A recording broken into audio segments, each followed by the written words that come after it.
जय हिंद। नमस्कार फ्रेंड्स, ज्योति क्लासेस में आप सभी का एक बार फिर से स्वागत है। फ्रेंड्स, जैसा कि आप सभी को पता है, हमने अपनी क्लास 6 होम साइंस की सीरीज़ कंटिन्यू कर रखी है और जिसमें हमने अभी तक चैप्टर 1 to 16 को कंप्लीट किया है। आप सभी से निवेदन है कि अगर अभी तक आपने चैप्टर 1 to 16 के वीडियोज़ नहीं देखी है तो प्लेलिस्ट में जाइए और चैप्टर 1 to 16 के वीडियोज़ को एक बार अवश्य देखिए, तभी आपको ये सीरीज़ अच्छे से समझ में आएगी, क्योंकि उसमें सारे ही चैप्टर बहुत ही अच्छे से एक्सप्लेन कराए गए हैं। और हाँ फ्रेंड्स, आप सभी से एक रिक्वेस्ट और है कि वीडियो अगर आप देखते हो तो उसको पूरा देखिए। कितनी बड़ी वीडियो है, ज़्यादा से ज़्यादा 20 मिनट, 22 मिनट, 15 मिनट, इससे बड़ी एक भी वीडियो आपको नहीं मिलेगी।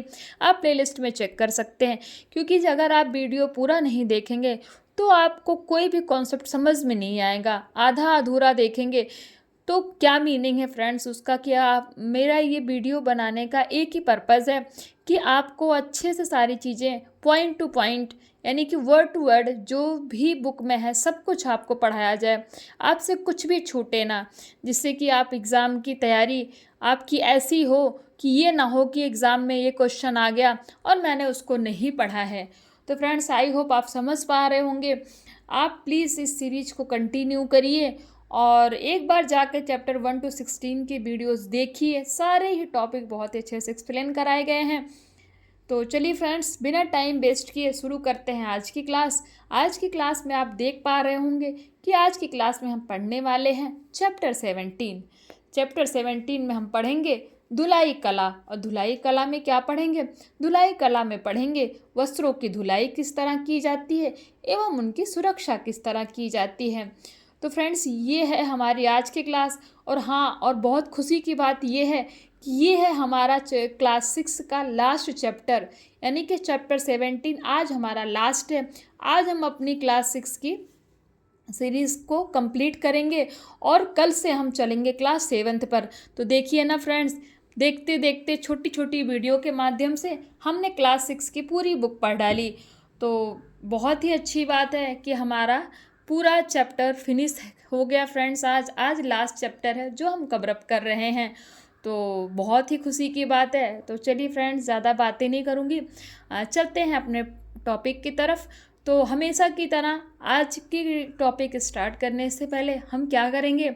हम करेंगे अपनी प्रीवियस क्लास का क्विक रिवीजन कि हमने प्रीवियस क्लास में क्या पढ़ा है। बिकॉज यू नो दैट ना, revision is the most important part of our study. तो चलिए फ्रेंड्स, फटाफट हम एक बार एक नज़र डाल लेते हैं कि हमने प्रीवियस क्लास में क्या पढ़ा है। तो आप स्क्रीन पर देख पा रहे होंगे, प्रीवियस क्लास में हमने देखा था चैप्टर 16, जिसको हमने किया था पाक कला की व्यवस्था। यानी कि पाक कला की व्यवस्था में पढ़ा था कि रसोई घर का प्रबंध, यानी कि किचन मैनेजमेंट, हमारा किचन किस तरह होना चाहिए, इसके बारे में हमने जाना था। उसमें हमने फर्स्ट टॉपिक देखा था रसोई घर के प्रबंध की आवश्यक बातें, यानी कि जब हम किचन मैनेजमेंट करते हैं तो हमें किन किन बातों का ध्यान रखना चाहिए। ये हमने कुछ इंपॉर्टेंट पॉइंट्स देखे थे जो आपको स्क्रीन पर दिख रहे हैं। फिर हमने देखा था रसोई घर होती कितने प्रकार की है? 2 प्रकार की, देसी शैली और विदेशी शैली। देसी शैली में देखा था कि हम क्या करते हैं, खाना बैठकर बनाते हैं, और विदेशी शैली में क्या करते हैं, खाना खड़े होकर बनाते हैं। फिर हमने देखा था रसोई घर की सफाई किस तरह की जाती है। साथ ही साथ हमने देखा था उसको स्वच्छ एवं व्यवस्थित रसोई घर से क्या लाभ होते हैं। यानी कि हमने सफाई तो कर लिया, उसका मैनेजमेंट भी कर लिया, बट सफाई और व्यवस्थित यानी कि मैनेजमेंट हुआ जो किचन होता है, उससे हमें क्या लाभ होते हैं, क्या बेनिफिट उसके निकलते हैं, क्या एडवांटेजेस होते हैं, उस पर भी कुछ हमने पॉइंट्स देखे थे। और फिर हमने फ्रेंड्स इसके दूसरे पार्ट में देखा था इस चैप्टर का स्मरणीय तथ्य, यानी कि मेमोरेबल फैक्ट, जिनको आप बोल सकते हो ध्यान रखने योग्य बातें, कि हमें जब भी रसोई, इस पूरे चैप्टर में किन किन बातों का ध्यान रखना चाहिए जो बहुत ही इम्पोर्टेंट होती हैं। साथ ही देखी थी इसकी प्रश्नावली, जिसमें हमने हमेशा की तरह बहुविकल्पीय, रिक्त स्थान और सही गलत कंप्लीट किया था। तो फ्रेंड्स, ये पूरा चैप्टर, हर चैप्टर की तरह इसको भी हमने 2 पार्ट में कराया है। प्लीज़ इसीलिए मैं बोल रही हूँ, अगर अभी तक आपने इनकी वीडियोस नहीं देखी है तो प्लेलिस्ट में जाइए, आपको सभी की वीडियोस बहुत ही अच्छे से सीरीज़ वाइज मिल जाएंगी। तो चलिए फ्रेंड्स, शुरू करते हैं आज का टॉपिक। हमने पहले आपको बताया आज हम पढ़ेंगे धुलाई कला, उसमें देखेंगे कि वस्त्रों की धुलाई किस तरह की जाती है एवं उनकी सुरक्षा किस तरह करते हैं। It means washing and protection of clothes. हम हर समय किसी न किसी कार्य में व्यस्त रहते हैं। वस्त्र पहनकर हम सभी कार्य करते हैं तथा घर से बाहर भी जाते हैं विभिन्न कार्यों को करने तथा बाहर आने जाने से वस्त्रों पर धूल मिट्टी के एक कूड़े करकट के महीन कण चिपक जाते हैं। भोजन आदि की चिकनाई वस्त्रों पर लग सकती है। धूल मिट्टी तथा चिकनाई मिलकर क्या होता है, मैल का रूप ग्रहण कर लेती है, यानी कि मैल बन जाती है। मैले एवं गंदे वस्त्रों में से एक प्रकार की दुर्गंध भी आने लगती है। मैले गंदे एवं दुर्गंध युक्त वस्त्र धारण करना स्वास्थ्य के लिए हानिकारक होता है, परंतु मैले गंदे तथा दुर्गंध युक्त वस्त्रों को फेंका नहीं जाता, बल्कि इन वस्त्रों की धुलाई करके इन्हें पुनः ज्यों का त्यों साफ सुथरा बना लिया जाता है। अतः स्पष्ट है कि वस्त्रों की धुलाई अपने आप में एक महत्वपूर्ण कार्य है। यानी कि हम जब डेली वस्त्र पहनते हैं तो अगर हम किचन में काम कर रहे हैं या फिर खाना खा रहे हैं या फिर बाहर आ रहे हैं जा रहे हैं तो उससे क्या हो जाता है, हमारे कपड़े गंदे हो जाते हैं। तो फ्रेंड्स हम क्या करते हैं, अब हम ये तो है नहीं कि आज जो कपड़ा पहना उसको फेंक दिया फिर न्यू ड्रेस लिया फिर पहना, तो फ्रेंड्स ऐसा तो पॉसिबल नहीं है ना। तो हम फिर क्या करते हैं, अगर हमारे कपड़े गंदे हो जाते हैं तो हम उनकी क्या करते हैं, धुलाई करते हैं, उनको प्रेस करते हैं और फिर अगेन वो पहनने के लिए क्या हो जाते हैं, पहनने के लिए वो तैयार हो जाते हैं कि हम उनको दोबारा धारण कर लेते हैं, क्योंकि डेली डेली तो नया वस्त्र खरीदना पॉसिबल नहीं है ना। नेक्स्ट देखते हैं, वस्त्रों के महत्व को उपयोगिता के आधार पर दो भागों में विभाजित किया जा सकता है। कितने भागों में विभाजित किया जा सकता है, दो भागों में विभाजित किया जा सकता है। व्यक्तिगत जीवन में महत्व, व्यक्तिगत जीवन में इसका क्या महत्व है और सामाजिक जीवन में इसका क्या महत्व है। यानी कि वस्त्रों के महत्व की जो उपयोगिता होती है ना फ्रेंड्स, उपयोगिता के आधार पर इसको दो भागों में विभाजित किया जा सकता है। पहला भाग है व्यक्तिगत जीवन में महत्व और सामाजिक जीवन में महत्व, यानी कि व्यक्तिगत जीवन और सामाजिक जीवन में वस्त्रों की क्या महत्व है, हैं? तो व्यक्तिगत जीवन में महत्व में नंबर 1 है, वस्त्र हमारे शरीर को धूल, कीट, पतंगों एवं वातावरण की अशुद्धियों से क्या करते हैं, रक्षा करते हैं। यानी कि अगर हम वस्त्र पहनते हैं तो हमारे शरीर पर धूल नहीं लग पाती, वातावरण की अशुद्धियाँ जो होती हैं वो हमें टच नहीं कर पाती, तो इन सब से हमारी क्या करते हैं, रक्षा करते हैं। नंबर 2, वस्त्र मानव जीवन को ढककर शालीनता प्रदान करते हैं। अब देखते हैं सामाजिक जीवन में इसका क्या महत्व है। विवाह, जन्मदिन एवं शुभ अवसरों पर वस्त्रों को भेंट किया जाता है, जो भेंटकर्ता के स्नेह का प्रतीक होते हैं। यानी कि जब किसी का विवाह होता है, जन्मदिन होता है, तो ऐसे अवसरों पर क्या होता है फ्रेंड्स, लोगों के द्वारा हमें वस्त्र जो है क्या होते हैं, उपहार के रूप में मिल जाते हैं और जो कि उनके स्नेह को दर्शाता है, यानी कि उनके प्रेम का प्रतीक होता है कि वो हमसे प्रेम करते हैं, स्नेह करते हैं, इसीलिए वो हमें अच्छे अच्छे वस्त्र क्या करते हैं, उपहार यानी कि भेंट के रूप में देते हैं। नंबर 2, वस्त्रों से व्यक्ति के व्यवसाय का भी पता चलता है, जैसे डॉक्टर, वकील, नर्स, डाकिया, पुलिस व सेना के व्यक्तियों की पहचान उनके वस्त्रों से स्वतः ही हो जाती है।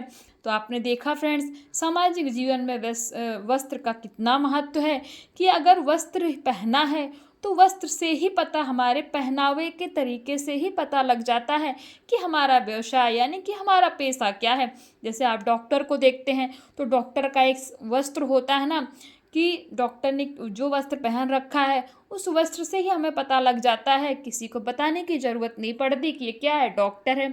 एज इट इज़ वकील को भी आप देख के ही बता देते हैं कि ये वकील है, कैसे, उसके वस्त्र से यानी कि उसके कपड़े से। नर्स का भी वस्त्र हम देख के बता देते हैं, डाकिया का भी वस्त्र अलग होता है, पुलिस व जो सेना के व्यक्ति होते हैं यानी कि जो हमारे जवान होते हैं उनके भी वस्त्र हम क्या करते हैं, देख के ही पहचान जाते हैं कि ये पुलिस में है, ये सेना में है, ये डॉक्टर है, ये वकील है, ये नर्स है। तो आपने देखा कि वस्त्र का हमारे सामाजिक जीवन और व्यक्तिगत जीवन में कितना महत्व है। नेक्स्ट देखते हैं वस्त्रों का अर्थ क्या होता है, यानी कि वस्त्र होते क्या हैं। वस्त्रों का तात्पर्य उन सिले तथा बिना सिले हुए कपड़े से है जो शरीर ढकने, शयन के साधनों को सुसज्जित करने, कपड़ों को सम्मिलित किया जाता है। यानी कि वस्त्र उसे कहते हैं जो सिले हुए हो और बिना सिले हुए वस्त्र हम क्या करते हैं, पहनते हैं। बिना सिले हुए वस्त्र जैसे चद्दर हो गया, टॉवेल हो गया, बहुत सारी चीज़ें हो गई जो बिना सिली हुई हैं। इनको हम क्या करते हैं, सोने के काम में और भी चीज़ों में इनका हम क्या करते हैं फ्रेंड्स, उपयोग करते हैं। तो देखते हैं नंबर 1, तन ढकने के लिए कौन सा कपड़ा हम यूज करते हैं, सलवार सूट, पैंट, कमीज, साड़ी आदि। ये वस्त्र क्या करते हैं, हम अपने शरीर को इससे ढकते हैं। और शयन के लिए शयन के साधनों के प्रयोग की जाने वाली चादरें, बेड कवर, तकिए के गिलाफ यानी कि तकिए की कवर, रजाई के खोल, गद्दे के खोल आदि। यानी कि शयन के साधनों में जो बिना सिले हुए वस्त्र हैं वो कौन से आ जाते हैं, चादरें आ जाती हैं, बेड की कवर आ जाती है, रजाई के खोल आ जाते हैं, गद्दे के खोल आदि आ जाते हैं, यानी कि गद्दे की कवर। आजकल बाजार में विभिन्न प्रकार के वस्त्र उपलब्ध हैं। उनकी बनावट एवं तंतुओं के आधार पर हम उन्हें निम्नलिखित भागों में बांट सकते हैं। नंबर 1, पौधों से हमें कौन से तंतु प्राप्त होते हैं, कपास, लिनन अथवा जूट। ये हमें किससे मिलता है, पौधों से प्राप्त होता है। जंतुओं से प्राप्त होने वाले तंतु कौन से होते हैं, रेयॉन, नायलॉन, टेरिलीन, जरीदार वस्त्र तथा एस्बेस्टस से बने वस्त्र। ये सारे वस्त्र हमें किससे प्राप्त होते हैं, यानी कि ये सारे तंतु हमें किससे प्राप्त होते हैं, जंतुओं से प्राप्त होते हैं। नेक्स्ट देखते हैं वस्त्रों की धुलाई की आवश्यकता क्यों पड़ती है। निरंतर प्रयोग से वस्त्र गंदे हो जाते हैं। वायुमंडल में विद्यमान धूल के कण, धुआं तथा अनेक प्रकार के रोग के रोगाणु पसीने की सहायता से वस्त्रों के रेशे पर जमकर वस्त्र को गंदा कर देते हैं। इसीलिए हमें क्या करना पड़ता है, वस्त्र को धोना पड़ता है। वस्त्र धोते समय कौन सी सावधानियां रखनी चाहिए। नंबर 1, धोने से पहले फटे हुए कपड़े की मरम्मत कर लेनी चाहिए। यानी कि अगर कोई कपड़ा फटा है, अब अगर आपको उसको धोना है तो उसको धोने से पहले उस कपड़े की सिलाई कर देनी चाहिए। नहीं तो धोते समय और अधिक वे फट जाएंगे, क्योंकि उनके धागे निकलते जाएंगे अगर उनकी सिलाई निकली हुई है। तो अगर आप उनको बिना सिले अगर उनको आप धोते हैं तो वो और अधिक फट सकते हैं। नंबर 2, कपड़ों में लगी हुई वस्तुएं तथा पिन आदि उतार लेनी चाहिए, अन्यथा कपड़ों में जंग का दाग लग जाएगा और उस स्थान से कपड़ा कमज़ोर हो जाएगा। यानी कि कपड़े में अगर कोई पिन वगैरह लगा है तो उसको निकाल देना चाहिए, क्योंकि अगर उसके साथ हम कपड़ा धो लेते हैं तो कपड़े में जंग भी लग जाएगा और जिस जगह पे वो पिन लगी हुई है वो जगह क्या हो जाएगा, वो कमज़ोर भी हो जाएगा, यानी कि जल्दी फटने के चांसेस हो जाते हैं। नंबर 3, कपड़ों को अधिक समय तक साबुन या सर्फ के पानी में भिगो के नहीं रखना चाहिए। ये बहुत ही इम्पॉर्टेंट पॉइंट है फ्रेंड्स कि कपड़ों को अधिक समय तक साबुन या सर्फ में पानी में भिगो के नहीं रखना चाहिए। वस्त्रों की धुलाई में प्रयुक्त होने वाली सामग्री, यानी कि जब हम वस्त्र धोते हैं तो हम कौन कौन सी चीज़ों का प्रयोग करते हैं, यानी कि किन किन चीज़ों की हमें आवश्यकता पड़ती है। वस्त्र धोने के लिए हमें पानी तो चाहिए ही चाहिए, और कपड़ा धोने का सोडा, यानी कि जिससे हमें कपड़ा धोना है, चाहे कोई डिटर्जेंट हो गया, कुछ भी हो गया। नंबर 3, साबुन तथा डिटर्जेंट पाउडर। नंबर 4, सुहागा तथा अमोनिया, ब्रश या मोगरी, नील या रानी पाल। नील जो लगाते हैं ना वाइट कपड़े में, तो उसकी चमक के लिए रानी पाल रंगीन कपड़ों की तरह ही लगाया जाता है। तो ये हो गया नील या रानी पाल। तो इन वस्तुओं की हमें ज़रूरत पड़ती है, किस लिए, वस्त्रों के धुलाई में प्रयुक्त होने वाली सामग्री, यानी कि जब हम वस्त्र धोते हैं तो इन सारी चीज़ों की हमें ज़रूरत पड़ सकती है।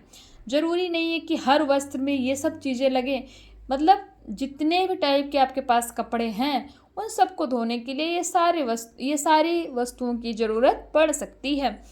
नेक्स्ट देखते हैं वस्त्रों की धुलाई की विधियां कौन कौन सी हैं। यानी कि कपड़ा कई तरह का होता है, सूती कपड़ा होता है, ऊनी कपड़ा होता है, रेशम का होता है। तो इन सबको किस किस तरह से, क्या सभी को एक ही मेथड से धुला जाता है, सभी को निरमा से धुला जाता है, सभी को ईजी लगा कर या रानीपाल लगा के धुला जाता है, उनके बारे में हम जानते हैं। नंबर 1, सूती कपड़ों की विधियाँ। यानी कि हमारे पास जो कॉटन का कपड़ा है उसको धोने की क्या विधि है, यानी कि उसको किस तरह हमें धोना चाहिए। सूती वस्त्र भी 2 प्रकार के होते हैं, सूती सफ़ेद एवं सूती रंगीन। सभी को पता है कि कॉटन के कपड़े बहुत ही कंफर्टेबल होते हैं और वो वाइट कॉटन भी आते हैं और कलरफुल भी कॉटन के कपड़े होते हैं। तो सूती सफ़ेद कपड़ों को ज़्यादा गंदे होने की अवस्था में भट्टी पर चढ़ाया जाता है। सूती सफ़ेद कपड़े धूप में सुखाए जाते हैं, परंतु रंगीन सूती कपड़ों को छाए में सुखाया जाता है जिससे रंग ना उड़ने पाए। यानी कि जो भी कोई कलरफुल कॉटन का कपड़ा होता है, आपने सुना होगा क्या कहते हैं भाई इसको धूप में नहीं डालना है, इसको छाए में डालना है, नहीं तो इसका कलर यानी कि इसका रंग क्या होगा, उड़ जाएगा। तो ये तो थी सूती कपड़े के धोने की विधि कि किस तरह इसको धोया और सुखाया जाता है। नंबर 2, ऊनी वस्त्र धोने की विधि क्या है। ऊनी वस्त्र गर्म होते हैं, प्रयोग के बाद उन्हें संभाल कर रखना पड़ता है, अन्यथा उनको कीड़े काट डालते हैं। आजकल ऊनी कपड़ों को धोने के लिए विभिन्न सामग्री बाजार में उपलब्ध है। धोने के बाद इन्हें निचोड़ना नहीं चाहिए। हाथ से बुने ऊनी वस्त्रों का आकार धोने से बहुधा बिगड़ जाता है, अतः धोने से पूर्व पुराने अखबार के कागज पर फैलाकर उनके चारों ओर रेखा खींच लेनी चाहिए। नंबर 3, रेशमी वस्त्रों की धुलाई किस तरह करनी चाहिए। रेशमी वस्त्र के धोने के लिए हल्के कॉस्टिक सोडे युक्त साबुन का प्रयोग करना चाहिए। बाजार में आजकल रेशमी वस्त्र धोने के लिए तैयार लिक्विड साबुन मिलते हैं, जैसे जेंटीन या ईजी आदि। इन्हें धोने के लिए रीठे का प्रयोग भी उत्तम है। यानी कि जिस भी साबुन में रीठा हो उससे भी आप रेशमी वस्त्रों को क्या कर सकते हैं, धुल सकते हैं। इससे कपड़े खराब नहीं होते और रीठे का प्रयोग बढ़िया साबुन के प्रयोग से सस्ता भी पड़ता है। तो ये तो देखे फ्रेंड्स हमने कुछ तरह के कपड़े धोने की विधियाँ कि कुछ तरह के कपड़े को किस तरह धोया और सुखाया जाता है। घर पर वस्त्र धोने से लाभ। अब घर पर बहुत लोग क्या करते हैं, हम लॉन्ड्री में धुलाते हैं ना कपड़े, पर घर पर वस्त्र धोने से क्या लाभ मिलते हैं। नंबर 1, व्यक्ति देखने में अच्छा और सभ्य लगता है, व्यक्ति का आत्मविश्वास बढ़ता है, संक्रामक रोगों से बचाव होता है, वस्त्रों की आयु बढ़ती है। यानी कि जो वस्त्र 10 दिन चल रहे हैं वो 1 महीने चलते हैं, वह अधिक समय तक चलते हैं। वस्त्रों के खराब होने का भय नहीं रहता, वस्त्रों के खोने या बदल जाने का भी भय नहीं रहता।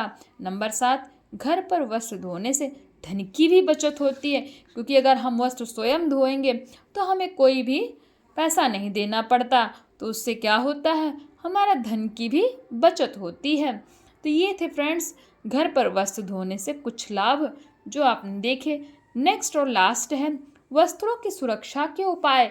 कि चलो ठीक है, वस्त्र धोने के हमने लाभ जान लिए, उनको धोने की विधियां जान ली, अब उनको किस तरह सुरक्षित रखा जा सकता है उसके कुछ उपाय देखते हैं। नंबर 1, प्रतिदिन उतारे गए वस्त्रों को रोज धोना चाहिए। वस्त्रों को इस प्रकार रखना चाहिए कि वे आवश्यकता पड़ने पर तुरंत मिल जाएं। मैले कपड़ों को साफ बैग या वाशिंग मशीन कपड़े धोने की मशीन, यानी कि वॉशिंग मशीन किसको कहते हैं, कपड़े धोने की मशीन में एकत्र कर लेना चाहिए। नंबर 4, अलमारी में रखते समय वस्त्रों को भली प्रकार से तह लगाकर रखना चाहिए। नंबर 5, फटे हुए वस्त्रों की मरम्मत तुरंत करनी चाहिए। कि जो भी वस्त्र हमारे फट गए हैं उनकी तुरंत हमें क्या कर देनी चाहिए, सिलाई कर देनी चाहिए, यानी कि उनकी मरम्मत कर देनी चाहिए, जिससे क्या हो, वस्त्र धोते समय वो और ना फटें। तो फ्रेंड्स ये था हमारा चैप्टर 17 जो कि हमारा आज का लास्ट चैप्टर था। आज हमारी लास्ट चैप्टर था ये, हमारे मतलब क्लास 6 का लास्ट चैप्टर था। तो फ्रेंड्स आई होप आज की क्लास आपको पसंद आई हो और आपकी तैयारी भी अच्छी चल रही हो। तो फ्रेंड्स अगर आपको कोई डाउट है तो प्लीज़ कमेंट के माध्यम से बताइए और हाँ, इस सीरीज़ को ज़्यादा से ज़्यादा शेयर कीजिए, जिससे कि आपके जैसे और भी लोगों को इसकी सहायता मिल सके और वो अपनी पढ़ाई को कंटिन्यू रख सकें। तो फ्रेंड्स, अगर कोई डाउट है तो प्लीज़ कमेंट कीजिए और हमें प्लीज़ बताइए कि और कुछ आपको बताना हो तो प्लीज़ फ्रेंड्स अपनी राय ज़रूर हमें दीजिए। और हाँ, इस सीरीज को कंटिन्यू रखते हैं। और चलिए फ्रेंड्स, मिलते हैं नेक्स्ट क्लास में। तब तक के लिए जय हिंद, नमस्कार।